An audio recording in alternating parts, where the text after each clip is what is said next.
नमस्कार दोस्तों, e learning यास में आप सभी का बहुत बहुत स्वागत है। याद है ना, पिछली कक्षा में हमने भाषा के बारे में गहराई से चर्चा की थी।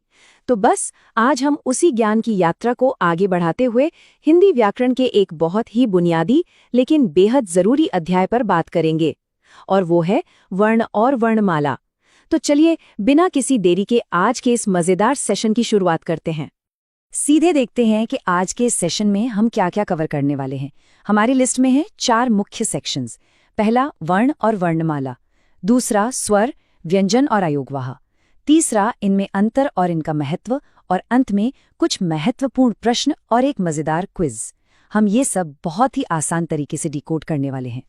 तो चलिए अपनी चेकलिस्ट के पहले टॉपिक पर चलते हैं, वर्ण और वर्णमाला। सबसे पहला सवाल दिमाग में यही आता है कि आखिर ये वर्ण होता क्या है। अगर बिल्कुल सिंपल शब्दों में कहें तो भाषा की सबसे छोटी इकाई ही वर्ण कहलाती है।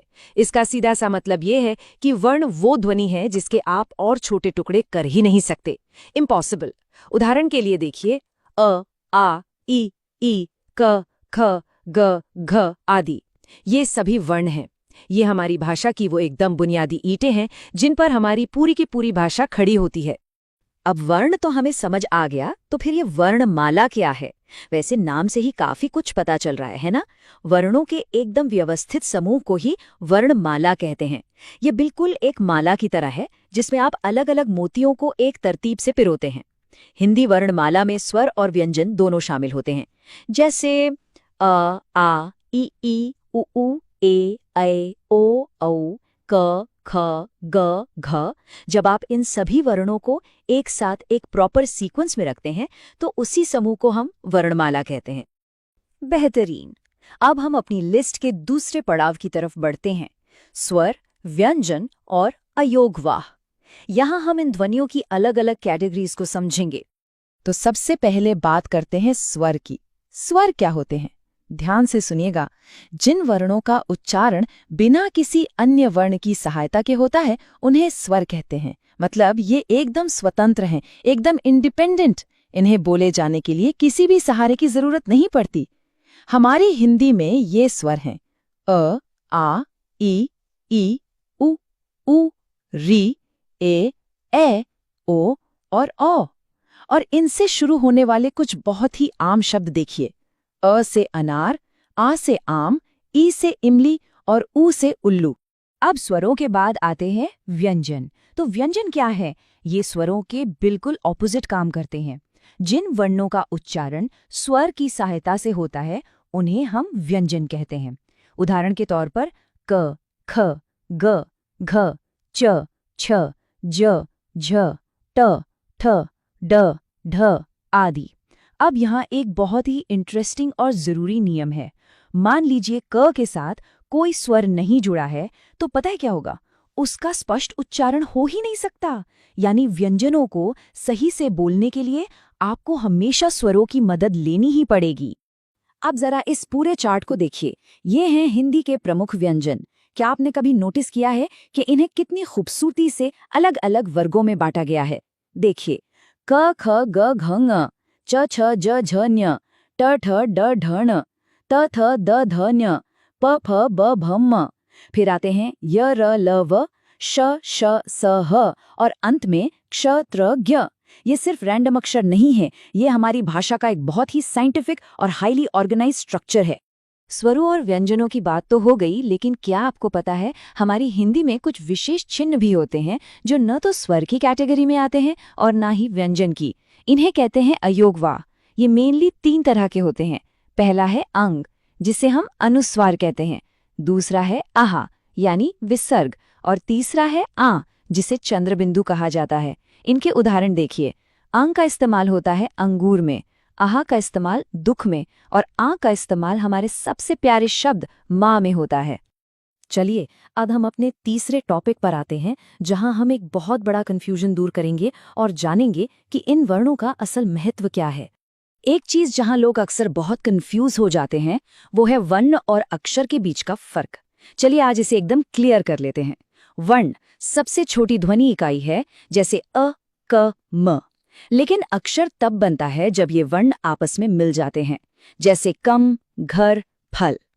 एक बहुत ही बढ़िया उदाहरण लेते हैं। शब्द कमल। इस शब्द में क, म और ल ये तीनों अलग अलग वर्ण हैं, लेकिन जब हम इन तीनों को जोड़ देते हैं तो बनता है कमल, जो कि एक अक्षर या शब्द है ना? एकदम आसान। अब आप सोच रहे होंगे कि इन छोटे छोटे वर्णों का आखिर इतना महत्व क्या है? तो इसे एक चेन रिएक्शन की तरह समझिए। भाषा का जो पूरा आधार है, जो बेस है, वो ये वर्ण ही है। बिना वर्ण के कुछ शुरू ही नहीं हो सकता। इन वर्णों से मिलकर बनते हैं शब्द। शब्दों को सही तरीके से जोड़ने पर बनते हैं वाक्य, और अंत में इन्हीं वाक्यों से हमारी पूरी भाषा का निर्माण होता है। ये स्टेप बाय स्टेप जुड़ने वाली एक बहुत ही मजबूत कड़ी है। बहुत बढ़िया, हमने थ्योरी तो बहुत अच्छे से समझ ली है। अब अपने सेशन के सबसे मजेदार हिस्से की तरफ बढ़ते हैं। महत्वपूर्ण प्रश्न और एक छोटा सा क्विज। देखते हैं आपको कितना याद है। शुरुआत करते हैं हमारे पहले प्रश्न से। प्रश्न 1, वर्ण किसे कहते हैं? थोड़ा सा दिमाग पे जोर डालिए और इसका बिल्कुल सटीक उत्तर है, भाषा की सबसे छोटी ध्वनि इकाई को वर्ण कहते हैं। ये चीज तो अब तक आपको एकदम रट जानी चाहिए। आगे बढ़ते हैं। प्रश्न 2, वर्णमाला किसे कहते हैं?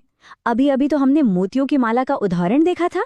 उत्तर है, वर्णों के व्यवस्थित समूह को वर्णमाला कहते हैं। बिल्कुल परफेक्ट। अब आता है प्रश्न 3, वर्ण कितने प्रकार के होते हैं? ये तो बहुत ही सिंपल सवाल है। उत्तर है मुख्य रूप से 2 प्रकार के, स्वर और व्यंजन। और ये रहा हमारा आखिरी रिवीजन प्रश्न। प्रश्न 4, अयोग वाहक कौन कौन से हैं? याद कीजिए वो 3 स्पेशल मार्क्स। उत्तर हैं अनुस्वार यानी अंग, विसर्ग यानी अह और चंद्र बिंदु यानी अंग। अब बारी है हमारे रैपिड फायर क्विज की। देखते हैं आप कितनी जल्दी गैस कर पाते हैं। क्विज का पहला प्रश्न, भाषा की सबसे छोटी इकाई क्या है? आपके ऑप्शंस हैं ए शब्द, बी वाक्य, सी वर्ण या डी भाषा। क्या लगता है? बिल्कुल सही। सही उत्तर है विकल्प सी यानी वर्ण। चलिए नेक्स्ट क्वेश्चन पर चलते हैं। क्विज प्रश्न 2, निम्न में से कौन स्वर है? ऑप्शंस ध्यान से देखिए, ए क, बी त, सी आ या डी म। गैस किया आपने? जी हाँ, एकदम सही। सही उत्तर है विकल्प सी आ, क्योंकि क, त और म तो हमारे व्यंजन हैं। हमारा अगला सवाल, क्विज प्रश्न 3, निम्न में से कौन व्यंजन है? विकल्प हैं ए बी ओ, सी री या डी ग। और बिल्कुल सही पकड़ा आपने। सही जवाब है विकल्प डी ग, क्योंकि बाकी के 3 तो स्वर हैं। और ये रहा हमारे क्विज का आखिरी सवाल। प्रश्न 4, मां शब्द में कौन सा अयोगवाह प्रयुक्त है? ऑप्शंस हैं ए अनुस्वार, बी विसर्ग, सी चंद्र बिंदु या जी कोई नहीं। जी हाँ, बिना किसी शक के इसका सही उत्तर है विकल्प सी चंद्र बिंदु। तो दोस्तों, आज के इस सेशन में हमने सच में बहुत कुछ कवर कर लिया है। एक बार जल्दी से देख लेते हैं। हमने समझा कि वर्ण क्या है, वर्णमाला क्या है, स्वर और व्यंजन क्या होते हैं, अयोगवाह किसे कहते हैं और वर्ण और अक्षर में क्या बुनियादी अंतर होता है। हमारी चेकलिस्ट एकदम कंप्लीट हो गई है। अब अगले सेशन में हम स्वर को और भी ज्यादा विस्तार से पढ़ेंगे, जहां हम ह्रस्व स्वर, दीर्घ स्वर और प्लुत स्वर के बारे में गहराई से जानेंगे। लेकिन जाने से पहले जरा सोचिए, अगर ध्वनि की ये छोटी छोटी इकाइयां, ये छोटे छोटे वर्ण न होते तो क्या हमारी भाषा, हमारे गीत, हमारी कहानियां, क्या ये सब अस्तित्व में होते?